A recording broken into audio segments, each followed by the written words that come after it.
Today is April 3rd, the first Talkin Yanks of April. Luke Voit will be joining us on this episode, so let's just get into it. Let's talk Yanks.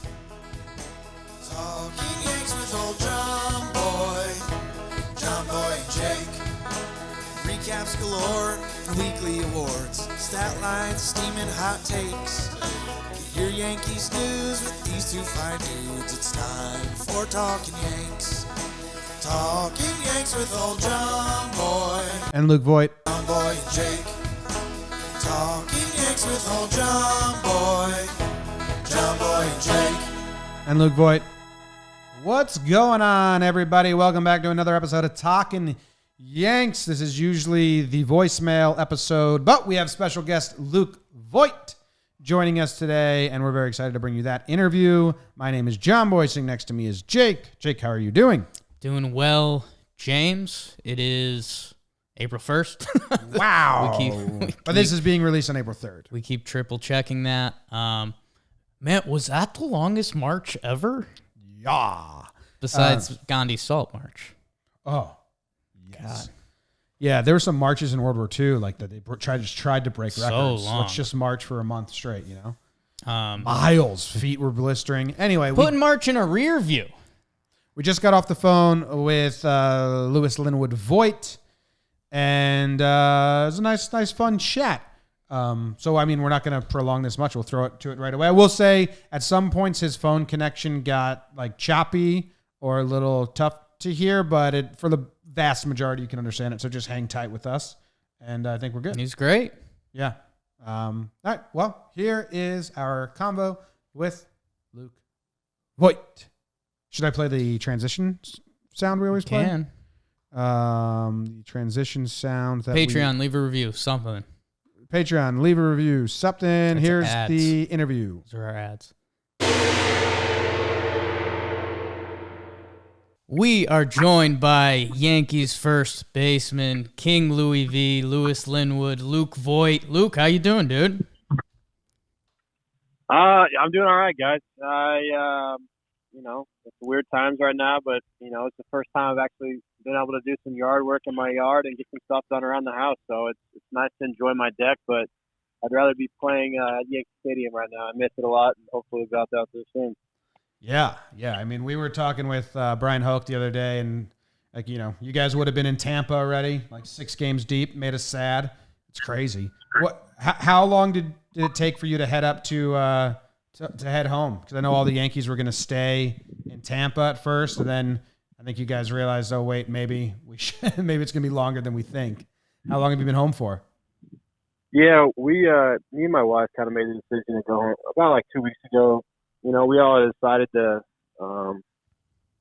kind of stay in town. We wanted to make sure everyone was ready, and everyone felt like this thing wasn't going to get too far out of hand, and obviously that wasn't the case. And we wanted to get home before everything kind of started shutting down, so we could be at our house. And we didn't want to be in our apartment in Tampa, and be at home, be able to see our family and stuff, and be back here. So, and then I think most of the guys kind of did the same thing, got home, whether that's Wisconsin, New York, or wherever. So, but there's a couple guys that still stayed and, are still getting their work in down there. But, we got some guys that live down there too. So, Yeah. Well, what should we expecting from you? Is there going to be any Yankees quarantine content? Should we be expecting some workout videos, or are you getting on TikTok, or what's the deal? Me and my wife made a list, and she said we have to do a TikTok video at one point, so that might be out there. I don't know if it'll be the best, but I'll give it a shot. I don't know. I thought about doing some workout videos, but I don't know, man. She gave me a haircut the other day. I could have posted that, but it's pretty bad, so I couldn't post that picture. Everyone's struggling with the haircuts right now. I know. Yeah. I mean, my girlfriend gave me a haircut too. That's the hardest thing. What are you going to do? It's just. I know. I was like, "Come on, baby." She didn't give you the nice part and the nice MLB fade. No, I didn't get that, unfortunately. I told her to, but then I almost told her just to shave it all off, but she kept a little bit. Well, I know it's tough. I mean, talking baseball at this point still seems weird, and I keep trying to do it, and I look forward to the season whenever that happens or whatever that looks like. But I mean, go back to spring training. Like, how was spring training going for you personally? Were you feeling good, just trying to get healthy and trying to get right, or what else was going on for you at spring training? Well, I felt great. After getting the surgery off season, I felt stronger. I felt more agile. I finally felt like I was connected with my upper and lower half. So I was feeling good. I was probably about 25 to 30 at bats in, and I was kind of, needed probably about not even a week. I mean, I felt pretty good. I could have started the season the next day, kind of like right when all this stuff happened and the team went on that Jupiter trip.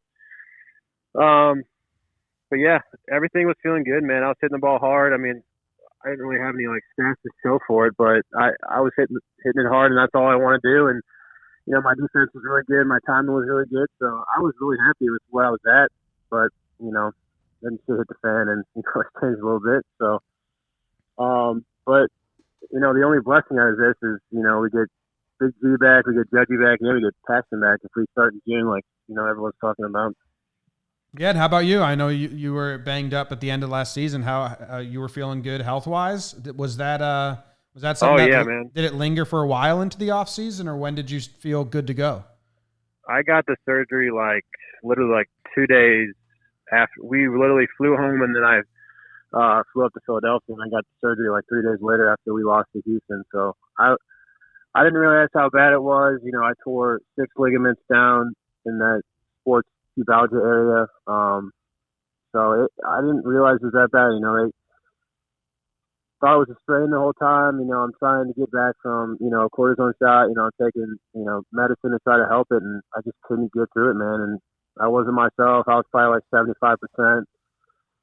Didn't have any power, and, that's what first basemen are supposed to have. I just kind of was getting in my head about everything. It's hard to play through something, but you want to be out there with the guys, with it being so close to postseason. And just a frustrating year, but I learned a lot and, move on from it. Hopefully we get to, see a 2020 baseball season and, I can get back out there and feel good again. I'm blanking now. Did you initially get hurt in the London series, or was it after the London series? With that injury, I think that was the final straw in London. I think I probably had this down there, and I was kind of compensating. I always had my my back would bother me.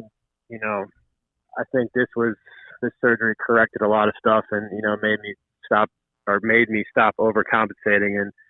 But yes, in London is when I kind of popped that last tendon, and I couldn't really run anymore, and lifting wasn't the best for me, and it just was all whirlwind. I didn't know much about that area, so I learned a lot. So it's crazy how much you need your core muscles for the rest of your body to work.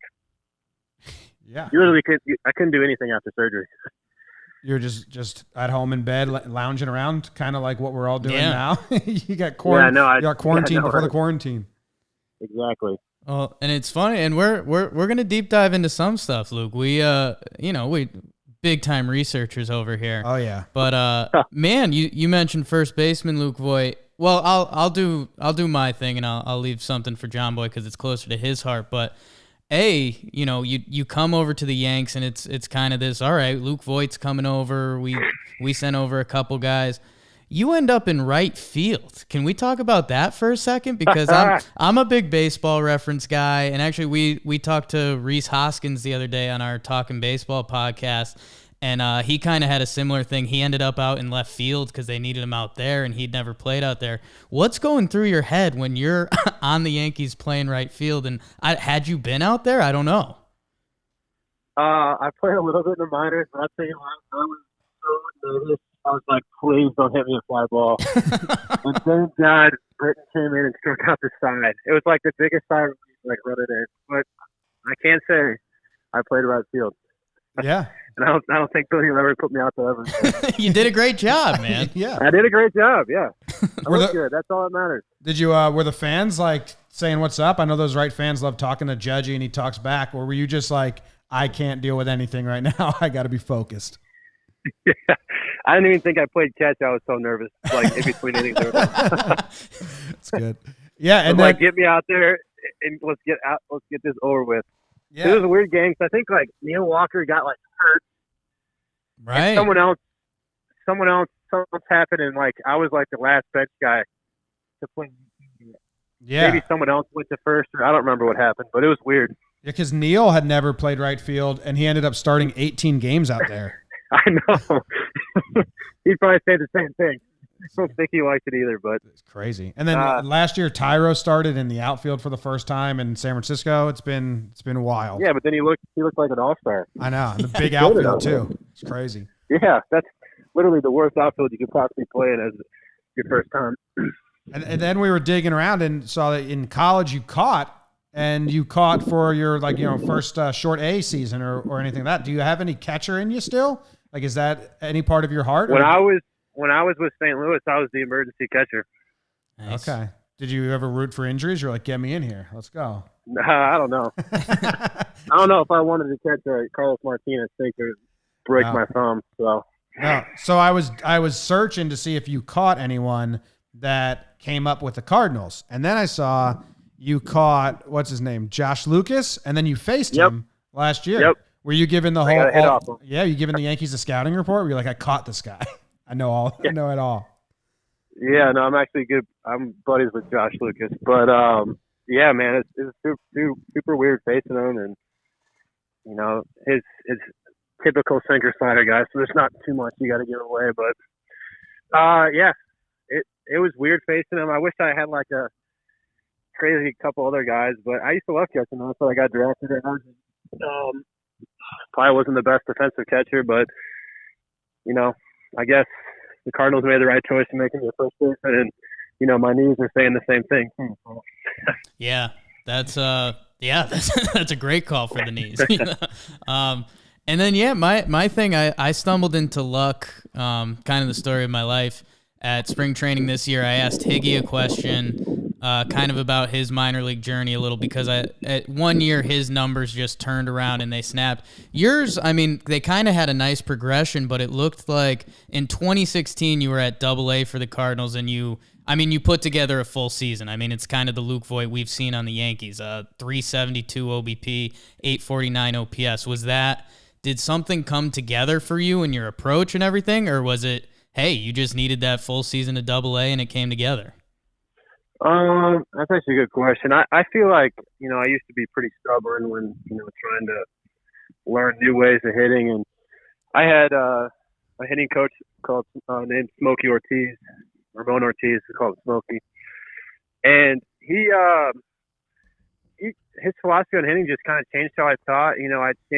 I used to have a big leg kick, and, I've kind of converted it all into this, low glide, I guess you can call it, or whatever you want to call my slide step swing or whatever. It's just trying new things, different hand positioning, new drills in the cages, and having a plan. I never used to really have a plan, and we kind of figured out what a plan would be good for me, day to day. Obviously it changed with pitching, making sure I'm doing my homework on, the pitchers and, all the staff, and, kind of going with a really good plan that's, kind of progressed obviously from Double-A to Triple-A, and then obviously being in the big leagues and learning from, guys that have been around a long time. So it's just keeping an open mind and, always adapting, because if you don't find a way to adapt in this game will kick you out real quick. Yeah, your little slow glide leg kick into just the power swing is like mesmerizing. Whenever they do the replays, I'm like, I'm gonna gift that. I'm gonna share that. That is beautiful. Yeah. It's just weird how it came over time, man. I mean, I feel like I'm still changing stuff, but it's a huge timing mechanism for me, and I just got to make sure I'm staying in my back head and then let it eat. When you first got traded over, and then you went on your barrage and just started hitting the ball like crazy, you have one of my favorite quotes where some reporter, I think, asked you a question along the lines of, "Are you surprised that you're hitting so well?" And your response was, "No, I've always hit. I don't expect to not hit. I just was kind of blocked, and now I'm getting an everyday chance to get in there, and this is what I do." Is that truly how you Yep. felt? Or was there any part of you where like, just like, finally I'm getting everyday starts? Cause I always also would like point out that there was a run in St. Louis where you got everyday starts for a week and you Carpenter was hurt. and you mashed. So is that truly how you felt? You're like, hey, I'm not surprised. This is me. Yeah, no, I never got an opportunity, man. Like you said, I got that like 2-week stretch maybe right before the All-Star break in the same team. And there's a couple guys that were, playing through some stuff that, I got an opportunity to play. And once the All-Star break, he got healthier and, it just stuck. But they're really good players, man. And it's a business and I get it. It's just, I'm riding up and down, the back and forth between Memphis and St. Louis, and it was just a frustrating time. And I wanted to hit, man. I know I can hit, whether it's in the big leagues or college or wherever, man. I just wanted the opportunity, and the Yankees gave me that, and welcomed me with open arms, and unbelievable clubhouse too, where the guys have your back and the respect, and the ultimate goal of winning. So it was like perfect fit coming over here, and I'm blessed to be a St. Louisan and, be able to play for my hometown team and grow up, going to a Cardinals game. But never thought I got traded, but I got traded to, probably the best sports organization in the world. So it was pretty awesome. Yeah. And now that we've seen your approach a little bit, and I mean your power the opposite way is easy power, and then you started coming around on balls too, and it's like okay. But yeah. I mean, when you knowing your approach and now how we've seen it, I mean you've got that ability to go the other way. So when you came to the Yankees, I mean, was that a little bit of a coming together where you're like, okay, short porch, I can do this, like it's go time? And that's since you asked my dad, since I was like 10 years old, Oppo's always been like my son. Really? Yeah. I've always been a guy that hits the ball all over the field. That's like, I would say, I guess I don't want to say my best trait, but it's just, I want to have a good at bat. I want to see the pitch. I'm going to swing at good pitches. I'm not going to swing at bad pitches. I'm going to swing at strikes. And I'm going to hit it what you give me. I'm not going to try to hit it 475 left center every time. If I take a ground ball base hit to right field because it's just to me, I'll take it. I want to take as many knocks as possible, obviously, as a baseball player, but I'm not up there just to do, a 3-run homer, which, trust me, I want to do, but, I'm going to take what they give me. Yeah. They give you that pitch you can hit into the third deck in Toronto, though. You'll do that. That's fun as well. Correct. Yeah. Not against Or I'll that. hit it out of the brain like I did in Kansas City. So. Yeah, there you go. What are your thoughts on the DH? Because growing up, you had to be probably an NL guy, but then you're on an NL team, and if the DH existed, you probably don't get stuck, and you can get more at bats. Were you ever Correct. like wishing, like, God damn it, make the DH? Yeah, and I think they will. I think it screws a lot of guys. Yeah, you and out of jobs. Talkin. And, yeah, correct. And Talkman's great defensively too, but it's I don't get it. Like no one needs to come to the park and watch freaking pitchers hit. Now obviously I have Bumgarner and a couple other guys that are pretty good hitters, but like I came up with like Jose Martinez, and finally he's in the American League team. He was a guy that's kind of like didn't have a lot of playing time. Like they'd stick him out and ride, play first sometimes, and then he wouldn't play for 3 or 4 days. He's like a perfect DH, and I think it'd be great for the game and great for the lineup. I mean, you got another guy in there that can do some damage. Yeah, and Jose Martinez, he's in the AL East with the Rays, and that guy. Yeah, that's a good pickup by them. He rakes. Yeah. If he's another guy, and that's one of those funny things where you start doing almost revisionist history, where it's like, damn, like they, like you two could have been in kind of the heart of the St. Louis lineup and earn your keep, and I don't know, it's just kind of crazy to think about a little bit. What do you guys think? You guys like the universal DH too? Yeah, it needs to. No one likes having. I mean, NL fans act like they enjoy having like a starter come out for a bench player, but you would rather the starter keep pitching and the good players keep hitting. I mean, and the hardest position in baseball is a pitch hitter. It's the hardest thing in the world to do. I don't care if you're Mike Trout, if you're Thomas Jr., whoever, coming in the 7th or 8th inning, facing a guy throwing 100 at one of their best relievers in a close game. It's tough. Yeah, have fun up there. Yeah. Baseball's already hard enough. You're going to fail 7 out of times and hit 300. But I feel bad for a lot of those guys like Craig Garcia was another guy I came up with, and he was stuck always doing it. And it's a tough life, and a lot of guys lose jobs because of it because they're not good at it. But it's hard. Yeah. It's hard. So the Yankees were or are, I don't know, 3-game set in St. Louis this season. Was that something that you saw on the calendar and circled? Oh, not circled, but I saw it.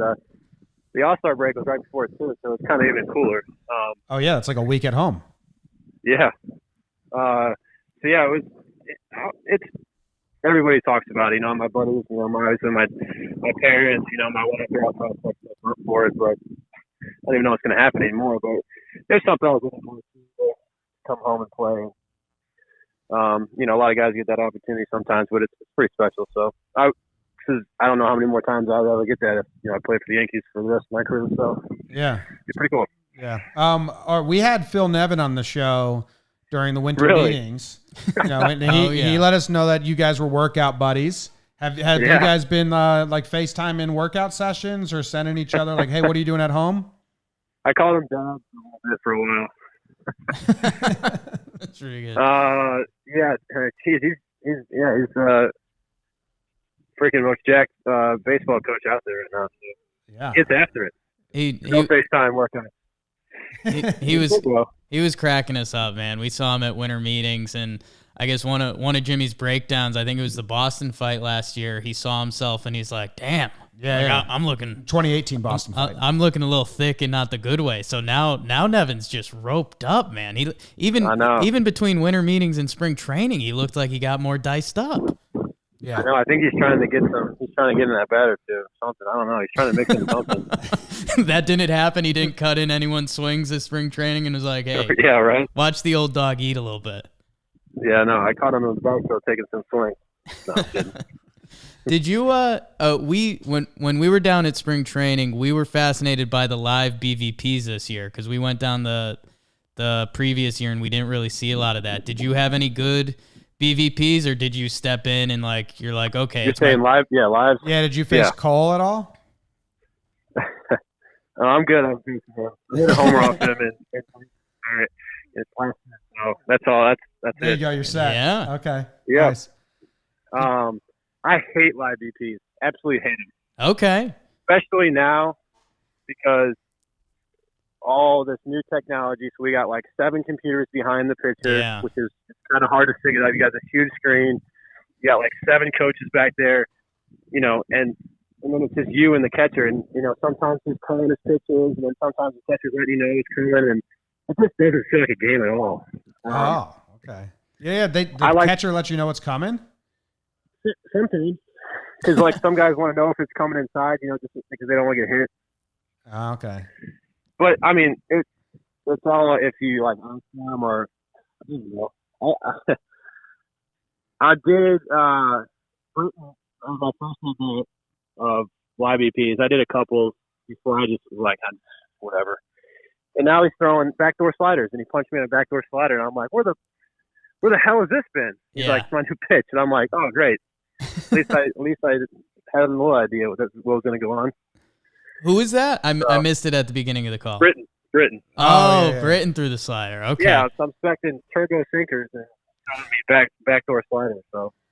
Yeah, that's brutal. I mean, it was cool from the fan experience point of view, but then we're stepping in, and I think we were watching some of the infielders. I think it was Gio Andujar. Maybe I think Talkin was in there too, actually, and out on the mound pops out Ottavino, and we were like, God damn, day 2 of spring training. It was Cole to Ottavino. Yeah. Brutal. Our pitching staff's loaded. That's crazy. Yeah. And then you have even a guy like Loizaga coming in. It's my, first day of lives after I faced Brittany. He's thrown 98 to 100. Yeah, no thanks. I got to see live pitching in 5 months. Give me a break. It's brutal. Should have let Nevin go out there and pitch a little. Be better. Yeah, no kidding. I'm like, this is when I want to face a knuckleballer right now, throwing 82 up there, 82 or whatever. Talk about pitches coming inside. That was a common theme for you last season. Pitchers liked backing you off the plate. So far, you even took a pitch in the face. Was that something that you get to check off the bucket list now? You know what it feels like. Not many people do. I guess you could say that, but it's everybody's pitching up and in, man, because no one can hit that pitch. And it's to me, to judge you, to It's all the big power righty hitters, man. That's all they're pitching now because we can't. If it's 96 to 100, it's impossible to hit. You need to see how Mike Trout gets pitched. Watch how he gets pitched. Yeah. Up and in, up and in, up and in. And guys can't control it. I always get so frustrated. I mean, I literally got hit in the shoulder, in the helmet, in the face. Like all my hit by pitches were like up in the upper body area. And it's just frustrating. When you took that one to the face, I forget, did you change to the helmet with the face guard afterwards? No, I can't do it. I don't like it. Just uncomfortable? Yeah, so many Yankees now do it because Glaber has it. Stan has it. Stan has it because he got hit in the face. He only wears it versus certain pitchers. He doesn't wear it versus lefties or something like that. Yeah, you might be right. Glaber, Big G wears one too. There's a lot of guys. And a lot of guys are wearing like the hand, like judo shield. It goes on your hand. Because a lot of guys are getting up and in, and they're like trying to avoid it. They're getting hit in the wrist or the hand on it, which sucks because then you're out, 6 to 8 weeks. But Yeah. I mean, I get it. You're attacking an area of weakness to pretty much every player, but it's hard to locate, and it's frustrating as a hitter because it's going to come. And literally, guys are missing like at the backstop because they're trying to throw, 99 up and in, and they throw it over the touch of the freaking head. Yeah, and it's nothing you've worked on your entire life, and now everyone, with all this new, data and technology, they, want to throw up and in, and they've always learned to throw down and away, or. Yeah, or it's a guy emptying the tank that he's been a starting pitcher who's thrown 94, but now his chance to make it in the majors is coming out of the bullpen and throwing 98, which maybe he doesn't have control of that. Yeah, and that's why, like, even like some live EPs, and sometimes guys like will stay back.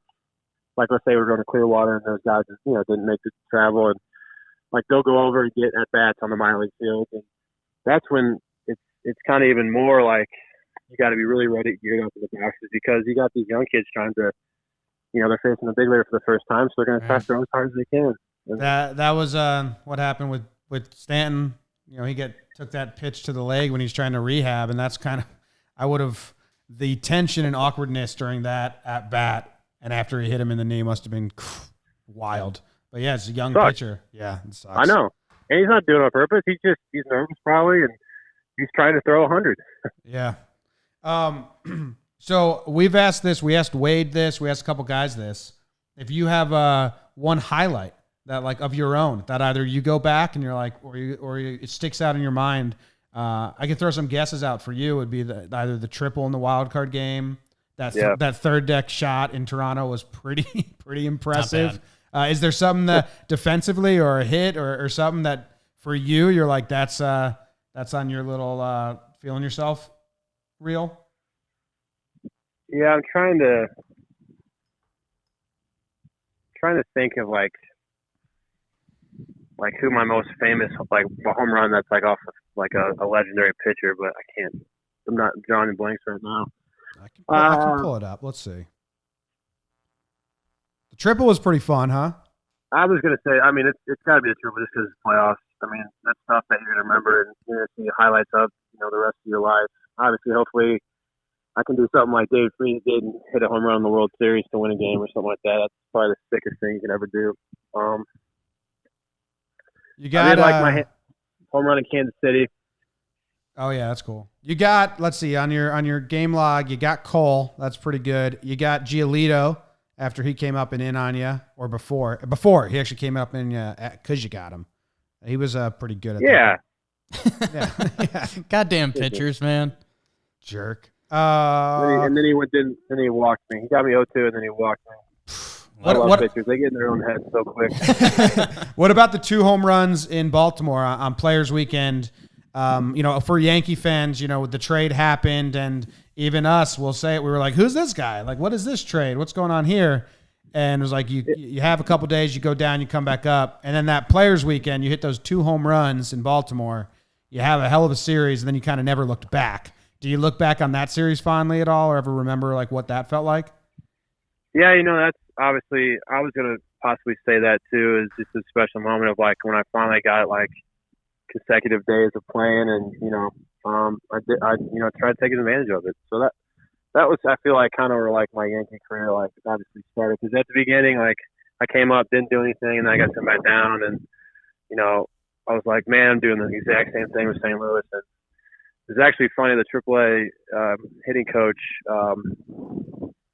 Joe Plantier, I was kind of in a bad funk, and he's like, dude, you know the best way to get out of a funk?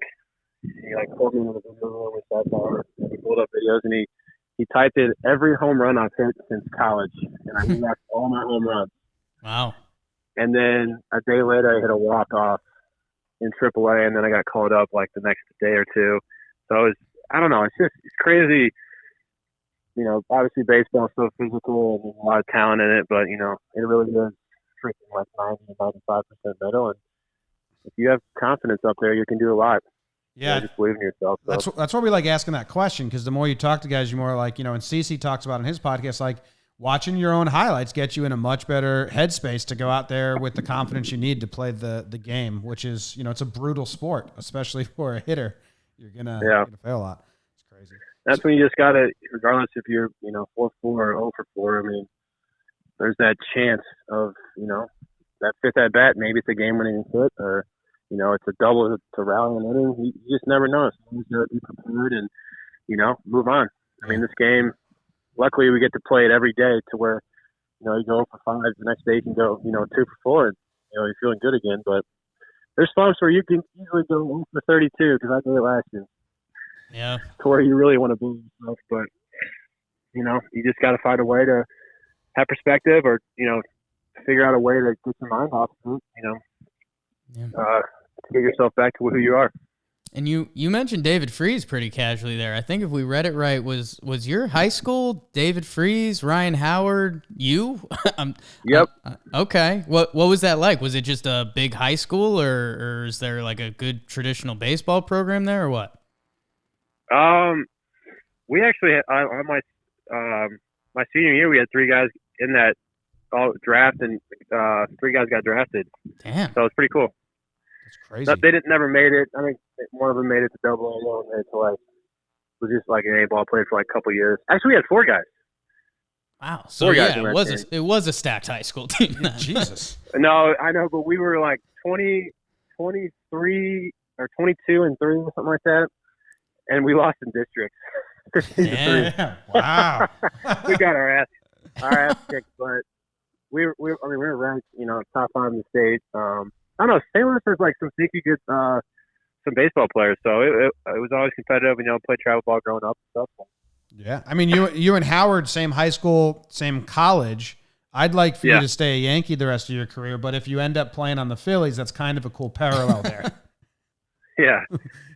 Yeah, there's a lot of he's got a lot of accolades. He's really good. He's got a character in The Office named after him, which I think is the most accomplished accolade. That's pretty big. It's pretty big. I mean, it's pretty cool growing up when, you know, when Ryan was at the prime and I was, you know, middle school, high school, wherever, and, you know, seeing him on gallery commercials and stuff off my house. So it's pretty cool. No, and I guess I was going to tie this into baseball a little bit, but you were having a good time this spring training too, and I'll do it, I mean, Instagram stalker a little bit, but you golfed with John Daly. I think you and Holder went to a Lightning game. Were you kind of enjoying this spring training because I don't know, you're the Yankee first baseman, you're having fun in Tampa, right? Yeah, and Pat Maroon, the St. Louis guy, plays for the Lightning. So he was the other guy in the picture. Okay. So it's just cool, man. Obviously having that connection with him and being buddies with him, and you know, it's you know, he won a Stanley Cup with St. Louis last year, so he got to play for his hometown team too. So that's right. There's a chance with all this crap going on right now. So, but yeah, I went fishing a couple times. You know, I really like the Tampa area. It's a lot of fun, a lot of good places to eat, a lot of good things to do. So yeah, me and my wife are just trying to do as much as possible down there. Yeah. I golf with John Daly. It's pretty flipping cool. Hey, pretty cool. Are there any highlights or lowlights from that, or what? A lot of good memories. Okay. Fair. That's fair. All right, couple last questions here about quarantine life. Do you have a teammate you think is handling this the worst? Like, because in my head, DJ LeMahieu has no idea what to do if he can't play baseball. You are correct. Nailed it. He is. Yep. Yeah, and like Didi Gregorius is not with the Yankees anymore, but he had so many hobbies. He's probably like, yeah, I'm good. I just learned to play my 10th instrument. Yeah, right. Tommy Kane's loving this because he can play video games all day now. So Did you he'd want be the other guy? Did you want in the Madden League? Are you not in it?